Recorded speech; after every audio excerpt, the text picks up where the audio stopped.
Salam rimba, salam lestari Bapak Ibu Saudara. Kita bertemu kembali dalam tayangan video podcast Clickdown DLHK NTT. Kali ini kita akan membahas masalah kebijakan dana alokasi khusus di bidang kehutanan dan lingkungan hidup. Bersama kita hari ini sudah hadir Bapak Soleman Mario, Koordinator Pengendalian Evaluasi dan Pelaporan dari Bapelitbangda Provinsi Nusa Tenggara Timur. Selamat siang Bapak Mario. Selamat siang Bapak Akbar. Terkait dana alokasi khusus di sektor lingkungan hidup dan kehutanan, Pak Mario, kita memperoleh banyak kegiatan. Kita membatasi untuk berbicara dari tahun 2021 terkait evaluasinya, kemudian 2022 pelaksanaan tahun berjalan saat ini, dan kemudian perencanaan untuk 2023. Bisa kita dapatkan sedikit gambaran mengenai bagaimana hasil evaluasi DAK dari tahun 2021, 2022, dan 2023 nanti, Pak Mario? Jadi begini Pak Akbar, untuk alokasi DAK untuk bidang kehutanan dari 2021 sampai 2020 ini progresnya naik. Dari tahun ke tahun selalu naik anggarannya. Itu dikarenakan dari bidang kehutanan ini pelaksananya ya overall lumayan bagus. Tahun 2021 kemarin kita evaluasi bersama, barangkali teman-teman kita juga sama-sama dengan tim Sekber DAK. Kita di Provinsi NTT ada Sekber DAK, itu terdiri dari beberapa perangkat daerah, diantaranya Bapelitbangda Provinsi sebagai koordinatornya, dan Badan Keuangan untuk aplikasi OMSPAN-nya, jadi pelaporan keuangan untuk teman-teman dari bidang itu. Terus dari Biro PBJ, Biro Pengadaan Barang dan Jasa untuk pengadaan DAK fisik. Karena kita bicara di sini bantuannya untuk DAK fisik ya Pak Akbar ya. Jadi DAK fisik ini kita lebih sasar ke masyarakat.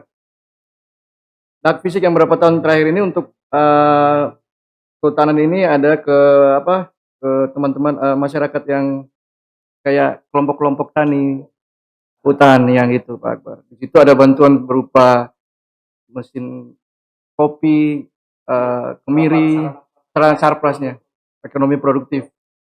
Di situ itu adalah kontribusi dari pemerintah pusat bagi masyarakat kita untuk pertumbuhan ekonomi di daerah-daerah yang mempunyai kawasan hutan yang masih bagus.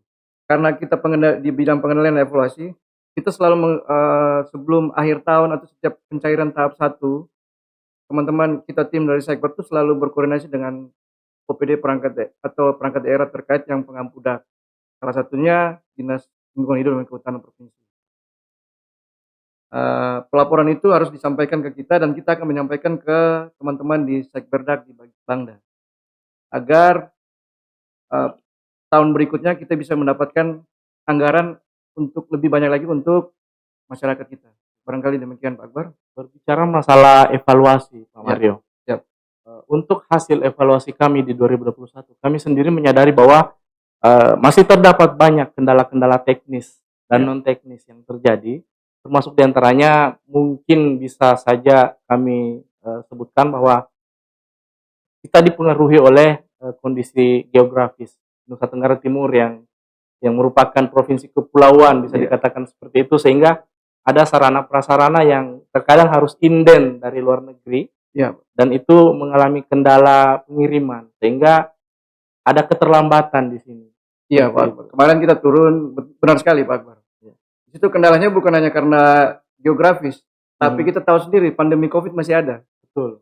Itu makanya suplai barang ke daerah agak terlambat, dan kami juga sudah sampaikan ke teman-teman di inspektorat agar memaklumi. Tapi ada satu catatan penting garis bawah, bahwa teman-teman, COVID itu bukan alasan untuk kita melaksanakan mengulur waktu pelaksanaannya. Jadi di situ Pak Gubernur. Ada timeline yang harus tetap ditaati. Kan di situ kita sudah tahu sendiri kan. Waktu-waktu pencairan di DAK itu lebih tahapannya jelas, timelinenya jelas. Jadi seperti kalau tahun 2022 ini ya, saya bicara untuk 2022, timeline untuk pencairan tahap 1 itu sudah close kemarin tanggal 21. Jadi kalau teman-teman belum kontrak atau itu masuk ke dalam aplikasi OnSpam, tidak ada akan ada lagi tahap berikutnya. Iya, ada sanksi Ada sehingga reward dia and punishment-nya. ketika dia tidak mengikuti timeline di Iya, awal betul. untuk urusan ke belakang itu akan menjadi Hambatan tersendiri. Iya. Dan itu berpengaruh dengan kita di provinsi, apalagi kita bukan rahasia umum lah, sudah menjadi rahasia umum ya Pak ya. Ya. Kalau kita fiskal kita sekarang ini sangat-sangat tidak bagus. Benar. Dan itu juga saya rasa bisa kita kaitkan dengan maksud saya keterbatasan fiskal kita tadi. Kita Iya. bisa kaitkan dengan akhirnya menjadi kendala tersendiri dengan kita kesulitan untuk menyediakan dana pendukung seperti itu. Nah, di situ Pak Akbar. Di situ Iya. peran teman-teman dari kehutanan DLHK untuk berinovasi, berkreasi. Bagaimana manfaatkan potensi yang ada di daerah tersebut. Iya. Jadi kalau misalnya kita manfaatkan produk lokal lah, seperti yang diinstruksi oleh Bapak Presiden, bahwa kita lebih banyak menggunakan produk lokal. Barangkali dengan keadaan ini mengajari kita untuk lebih memanfaatkan potensi lokal yang ada. Ya. Jadi dana kita memang sudah tidak ada. Jadi saya berharap teman-teman di DLHK khususnya bidang kehutanan, dana yang sudah dikasih oleh pemerintah pusat kita manfaatkan sebaik-baik mungkin untuk masyarakat. Karena untuk APBD kita tahu sendiri kan lagi tidak bagus dan betul sekali. Oh iya Pak Mario, Ya. untuk sektor kehutanan sendiri biasanya yang kami peroleh itu bantuan dari dana alokasi khusus ini berupa kegiatan rehabilitasi hutan dan lahan, bisa itu berupa hutan rakyat maupun yang dalam kawasan hutan. Kemudian ada Sarpas ekonomi kreatif, sarpas ekonomi produktif. Ya. Kemudian ada juga rehabilitasi secara sipil teknis dalam bentuk bangunan-bangunan konservasi seperti sumur resapan, gali plak, dengan ada beberapa yang lain. Itu memang kita berupaya untuk bagaimana memanfaatkan sumber daya yang ada di dalam provinsi Nusa Tenggara Timur sendiri.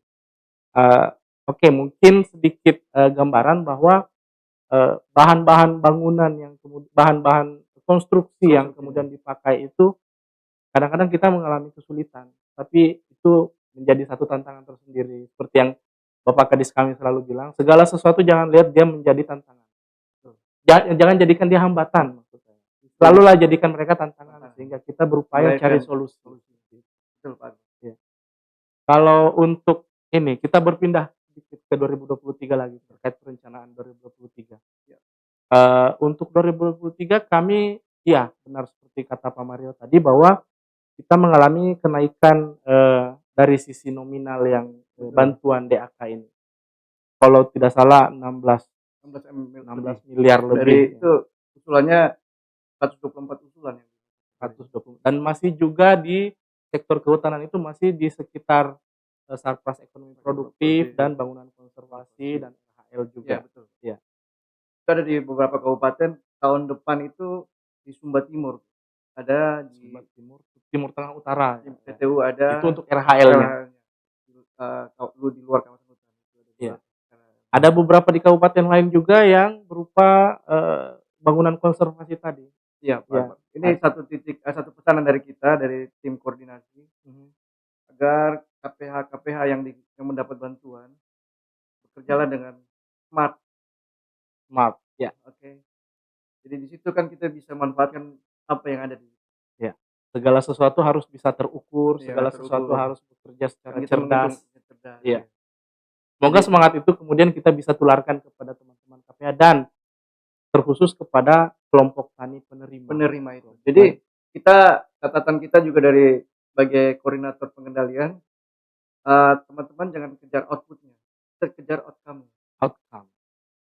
Kita tidak lagi mengejar level output. Kalau output semua orang bisa. Ya. Kalau kita untuk output aja bisa. Ya. Tapi outcome itu yang bisa langsung mengena ke masyarakat. Karena dukungan dana alokasi khusus ini pasti dimanfaatkan seharusnya sebesar-besar untuk kesejahteraan masyarakat. Semoga dengan ada bantuan dana alokasi khusus ini bukan hanya dari sektor kehutanan tapi juga dari sektor-sektor yang lain, kita bisa mencapai tujuan bersama ini bahwa tidak hanya sampai ke level output tapi juga sampai ke level outcome. Yang kita harapkan. Jadi Ya, usulan untuk 2023 itu sekarang kita lagi di fase verifikasi sudah selesai. ya, Jadi nanti di tanggal 1 sampai 26 Agustus fase simoni, sinkronisasi dan sinkronis. harmonisasi. Ya, Di situ tahapan yang sangat penting Pak Anwar untuk menentukan pagu kita untuk tahun depan. menarik sekali pembicaraan hari ini, Pak Mario. Ya, Terima kasih terima banyak kasih Pak atas Anwar. waktu yang sudah disediakan. Sama-sama. Saya mengajak Pak Mario untuk mengajukan slogan kami di sini Boleh? sebagai closing. Siap. Seperti ini, salam rimba dan salam lestari. Oke, sama-sama. Jadi sekian untuk penayangan kali ini di podcast Klik Daun DLHK NTT dengan Bapak Mario Manafe hari ini. Eh, salam Salam rimba, rimba, salam salam lestari. lestari.